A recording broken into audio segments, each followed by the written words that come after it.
오래전에 영국에서 비교 종교한 회의라는 것이 열려서 세계의 각 종교의 대표자들과 학자들이 모여 여러 종교를 비교하는 학회가 열렸다고 합니다.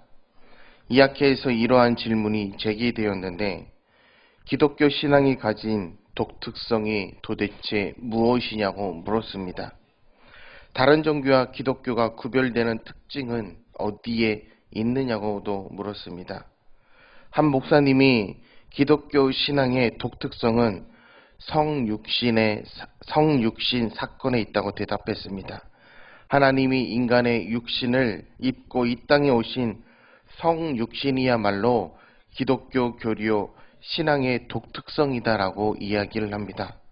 그런데 다른 종교를 가진 분이 대답하기를 기독교 말고 또 다른 종교의 문헌에 보면 신이 인간의 몸을 입었다는 이야기가 있다고 주장을 합니다. 그래서 또 다른 목사님이 대답하기를 아무래도 기독교 신앙의 독특성은 부활 사상에 있지 않느냐는 말을 했습니다. 그러나 다른 종교를 믿는 또 다른 사람이 말하기를 다른 종교에도 죽은 사람이 다시 돌아왔다는 환생 같은 그런 이야기를 적지 않게 있습니다라고 주장을 합니다. 그때 우리도 책으로 보신 분들도 있겠지만 C.S. 루이스라는 평신도 기독교 학자가 이런 대답을 했다고 합니다. 기독교 신앙의 독특성은 바로 하나님의 은혜입니다. 다른 종교는 자신의 공로나 아니면 자신의 선행으로 자신의 종교적 열심히 신에게 나아가려고 하지만 우리 기독교는 받을 자격이 전혀 없는 사람들에게 일방적으로 베풀어지는 하나님의 사랑과 호의를 받습니다. 그것이 바로 은혜입니다. 아브라함이 자신의 목숨을 부지하기 위해서 그랄 왕 아비멜렉에게 자신의 아내 사라가 누이라고 거짓말을 했으며 아비멜렉은 그 말을 믿었고 사라를 자신의 아내로 삼으려 했다가 하나님이 꿈에 나타나셔서 아비멜렉을 책망하시고 사라는 남편이 있는 여자라고 말씀하셨습니다. 이 일로 인해 하나님은 아브라함이 아니라 아비멜렉을 책망하시고 그의 집안에 저주와 징계를 내리시게 됩니다. 이 사건을 통해서 우리는 비록 죄 많고 연약한 아브라함의 모습이 우리의 모습이고 이 아브라함을 용납하여 주시고 받아주신 하나님의 은혜가 오늘 여러분에게 동일하게 우리에게도 동일하게 적용되고 있다는 것입니다. 하나님의 은혜는 이처럼 죄 많은 우리에게 베풀어지는 한량없는 은혜, 날마다 넘어지고 쓰러지고 아브라함처럼 때로는 의도적이고도 계획적인 불순종의 범죄를 저지르지만 그럼에도 불구하고 우리를 영원한 심판과 징계로 대하시는 것이 아니라 한량없이 크신 사랑과 은혜로 대주해 주시는 분이 바로 우리가 믿고 있는 하나님 아버지의 모습인 것입니다. 물론 때론 사랑의 매를 대시기는 하시지만 그것은 우리가 사상자가 아니라 하나님의 자녀이기 때문에 그런 것입니다. 우리가 잘 되시기를 바라시는 마음에서 우리를 올바르게 훈계하시고 우리를 하나님의 백성된 자로서 합당하게 서게 하시기 위해 그렇게 하시는 것입니다. 오늘 우리는 하나님의 은혜를 삶 속에 적용하는 방법에 대해서 살펴보는 시간으로서 하나님의 은혜는 한량이 없고 너무나 크고 위대합니다. 그 은혜는 아무리 흉악하고 그리고 거대한 죄를 지었다 할지라도 하나님 앞에 나와 참된 회개만 한다면 아무런 조건 없이 용서해 주시는 값없는 은혜입니다. 하나님의 은혜가 값없는 은혜이기는 하지만 그 은혜를 우리에게 주시기까지는 하나님 그분의 독생자이신 예수님의 크나큰 헌신이 있었고, 그렇기 때문에 우리는 이 은혜를 은혜답게 받아 누릴 수 있어야 합니다. 우리는 오늘 이 한량없는 값없는 하나님의 은혜를 받아 누렸던 아브라함의 모습을 통해서 우리가 하나님의 백성과 자녀로서 그리스도의 제자로서 성도로서 우리가 받은 은혜를 합당하게 누리며 살 수 있는지, 그 은혜가 참된 은혜가 되기 위해서 우리들의 삶 속에 어떻게 적용되어 역사되어져야 하는지에 대해 살펴보려고 합니다. 첫째로 자신의 죄와 대면을 해야 합니다. 우선 먼저 우리가 알아야 할 것은, 은혜라는 것은 조건 없이 하나님 편에서 주어지는 것임을 잊지 말아야 하며, 은혜는 일방적으로 하나님이 주신 것입니다. 그러나 본문의 상황을 잘 살펴보면 아브라함이 이 은혜의 역사를 진정으로 경험할 수 있었던 어떤 상황적인 열쇠가 있음을 발견하고 있고, 우리는 우리가 받은 하나님의 은혜를 더욱더 풍성히 그리고 아름답고 귀하게 삶 가운데 적용하기 위해서 아브라함이 행한 모습에 주목해 볼 필요가 있습니다. 13절 말씀해 보시면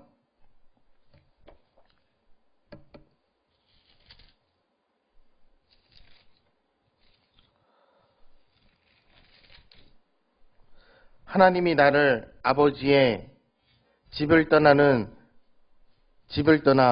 두루 다니게 하실 때 내가 아내에게 말하기를 이후로 우리의 가는 곳마다 그대는 나를 그대의 오라비라 하라. 이것이 그대가 내게 베풀 은혜라 하였노라. 이 말씀은 아브라함이 아비멜렉 왕에게 자신의 잘못을 솔직히 고백하는 장면입니다. 오늘 본문을 보시면 직접적인 아브라함의 회개 장면은 없지만 문맥을 살펴보면 아브라함이 회개했다라는 정황을 파악할 수 있는데, 13절에 자신이 잘못을 하게 된 계기, 그 원인을 아비멜렉 앞에서 고백하는 장면에서 아브라함은 자신의 지나온 과거를 돌아보면서 자신의 죄와 대면하고 있는 장면이 목격됩니다. 오래전부터 아내가 아름다워서 다른 남자들이 나를 죽이고 내 아내를 취해갈 것을 두려워하고 있었기 때문에 내 아내 보고 내 누이라고 속이라고 시켰습니다. 이 고백은 겉으로 보기에는 아비멜렉 앞에서 하는 고백 같지만 그 속을 들여다보면 아브라함이 하나님 앞에 자신의 잘못을 자백하며 회개하는 장면이라고 볼 수 있습니다. 아브라함은 자신의 잘못을 아비멜렉 앞에서 고백하면서 이때 동시에 하나님 앞에 회개했던 것으로서 자신이 그동안 얼마나 부끄러운 일을 했는지 사람 앞에서뿐만 아니라 하나님 앞에서도 큰 죄를 범한 것이므로 그는 깨달았을 것입니다. 그러므로 아브라함은 어떻게 자기 생애 속에서 이런 범죄가 시작되었는가, 의도적인 제약이 솔직히 어떻게 시작되었는가를 털어놓는데, 참으로 놀라운 것은 이 아브라함의 죄를 고백하고 하나님 앞에 회개하는 순간 아브라함의 삶 가운데서 하나님의 은혜가 본격적으로 적용되는 시작이었음을 우리는 본문을 통해 알 수 있는데, 어떠한 은혜가 시작됩니까? 죄를 지은 아브라함이 징계를 받지 않고 아비멜렉과 그의 집안이 하나님 앞에 징계를 받았습니다. 아비멜렉 편에서는 참으로 억울한 일이고 아브라함 편에서는 참으로 부끄러운 일이 아니겠습니까? 그러나 이 일을 통해서 아비멜렉은 하나님이 참으로 살아계심을 발견하게 되었고, 아브라함은 자신이라는 존재가 하나님 없이는 한순간도 제대로 살 수 없음을 깨닫게 된 것입니다. 또 이번 기회를 통해 아비멜렉은 하나님이 아브라함과 함께 하심을 알게 됩니다. 궁극적으로 아브라함이 솔직히 죄를 고백하고 회개했을 때 모든 사람에게 유익이 왔는데, 아비멜렉은 하나님을 만났고 아브라함은 그동안 잘못된 자신의 행동을 뒤돌아보며 더욱더 하나님을 의지하게 됩니다. 더욱이 이방 사람들 앞에서 참으로 부족한 아브라함이었지만 하나님이 그와 함께 하심을 알리게 되는 계기가 되고, 아무도 아브라함을 역신여기지 못하게 됩니다. 여러분, 우리의 죄를 인정할 때, 그리고 자백할 때 거기서부터 하나님의 치유가, 하나님의 용서가, 그리고 하나님의 은혜가 시작될 수 있다는 것입니다. 아브라함은 오랜만에 솔직하게 자기 인생의 길을 돌아보고 자기의 죄가 어떻게 시작되었는지, 어떻게 자기의 죄가 계획적으로 의도적으로 시작되었는지 그것을 하나님 앞에 아브라함은 솔직히 대면하고 고백하기 시작합니다. 그리고 이것이 아브라함과 그의 주변 사람들에게 은혜와 치유의 역사를 가져오는 시작이 되었던 것입니다. 둘째로, 자신의 죄를 자백한 다음 우리는 하나님 앞에 진지한 기도를 드려야 합니다. 오늘 본문 17절과 18절 말씀에 보면 아브라함이 하나님께 기도하며 하나님이 아비멜렉과 그의 아내와 여종을 치료하사 출산하게 하셨으니 여호와께서 이 왕의 아브라함의 아내 사라의 일로 아비멜렉의 집에 모든 태를 닫으셨음이더라. 여기에 보면 아브라함이 아비멜렉의 집안을 위해서 기도를 하는 장면이 나오는데, 아브라함이 자기 아내를 누이라고 속일 때 그가 기도를 했을까요? 아브라함이 기도를 했을까? 틀림없이 안 했을 것 같습니다.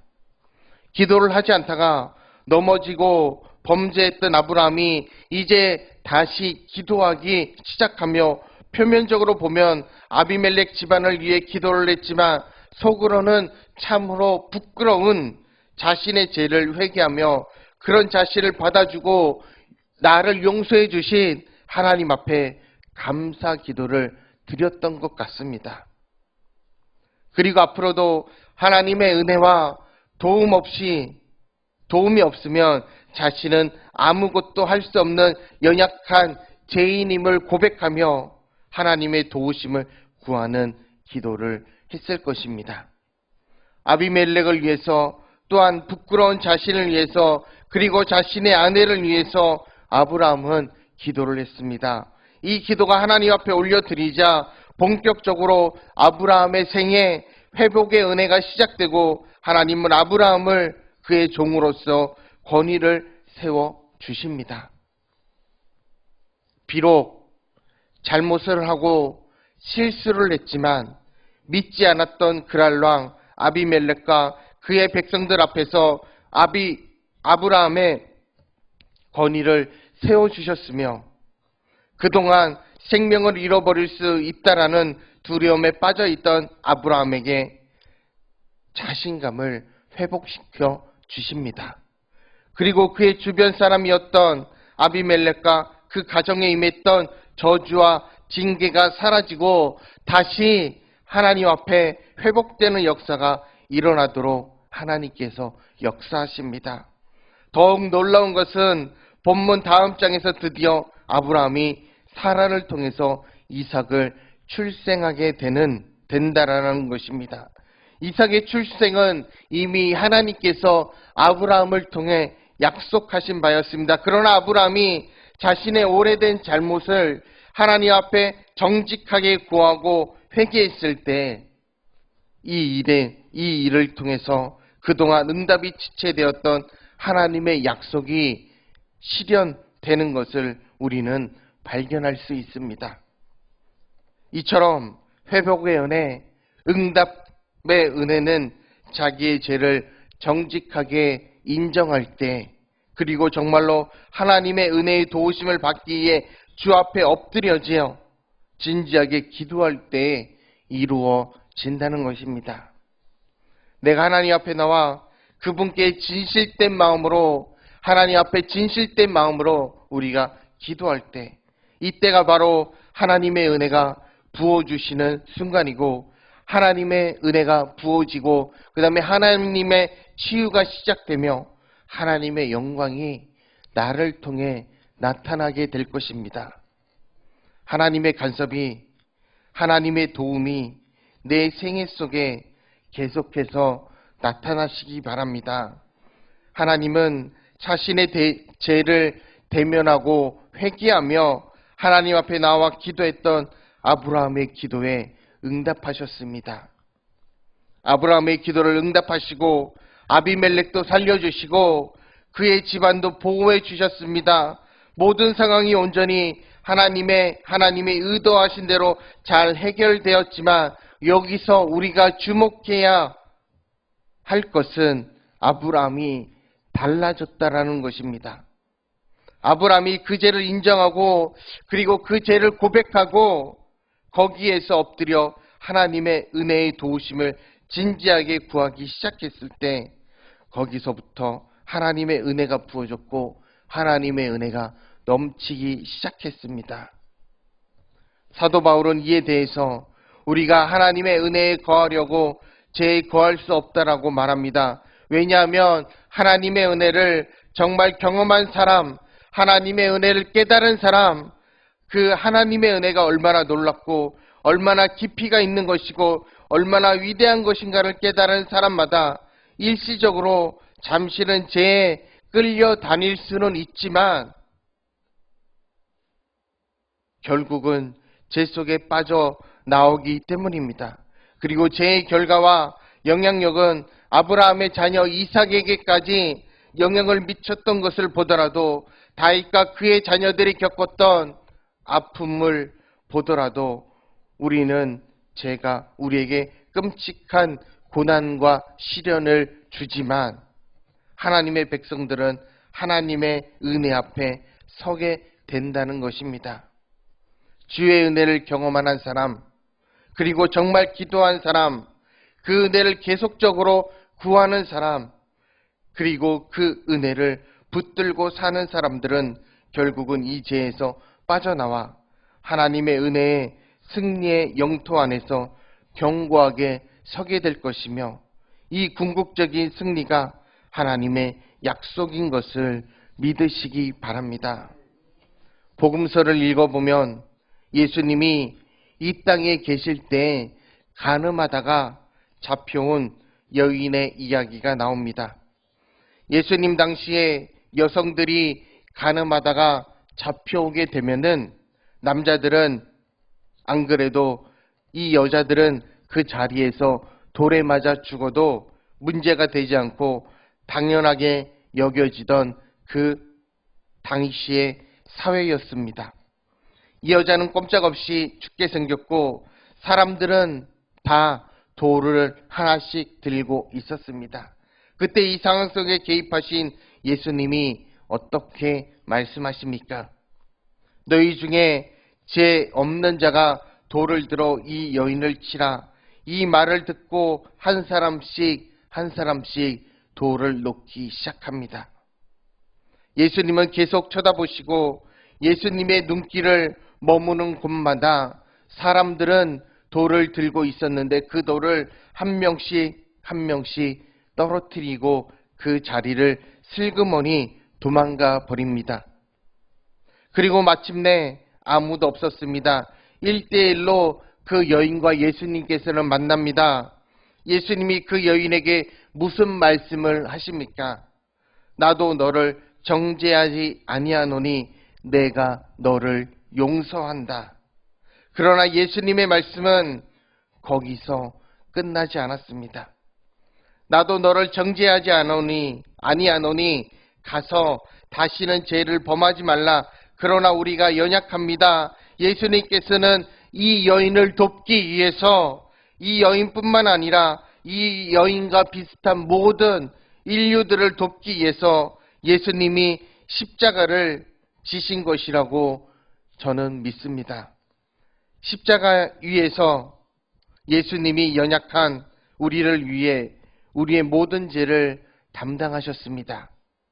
예수님은 구원받은 우리들이 마침내 죄를 이기고 하나님의 은혜 안에 서서 그리고 그 은혜를 찬양하며 그 은혜를 선포하는 자로 살아가게 하기 위하여 우리를 돕기 위해서 예수님께서는 십자가를 지시고 죽으실 뿐만 아니라 다시 살아나셨다면 우리 죄를 담당하시고 보배로운 피를 흘리시고 그분이 마침내 이 위대한 승리를 거두셨다면 저와 또한 이 자리에서 예배드리는 성도님들도 승리하실 것입니다.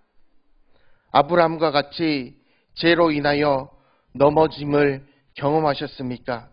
솔직하게 나의 죄됨을 인정하고 하나님 앞에 나와 진지하게 회개하시기 바랍니다. 그리고 하나님의 은혜를 구하시기 바랍니다. 그러면 아브라함을 용서하시고 그에게 용서와 회복의 은혜를 그리고 축복과 은혜를 주신 주님께서 저와 또한 성도님들에게 동일한 회복의 축복과 은혜를 베풀어 주실 것입니다. 주님의 은혜가 나를 구원하시기 위해 충분하고 또한 세상의 모든 제약의 유혹을 이기고 마침내 우리를 넉넉하다라는 사실을 믿으시면서 이 궁극적인 은혜를 주시는 주님을 찬양하고 그 은혜를 넉넉하게 삶 속에 적용하며 그 은혜 풍성하게 누리며 경험할 수 있는 저와 우리 성신제일교회 모든 성도님들이 되시길 주님의 이름으로 소망합니다. 기도하시겠습니다.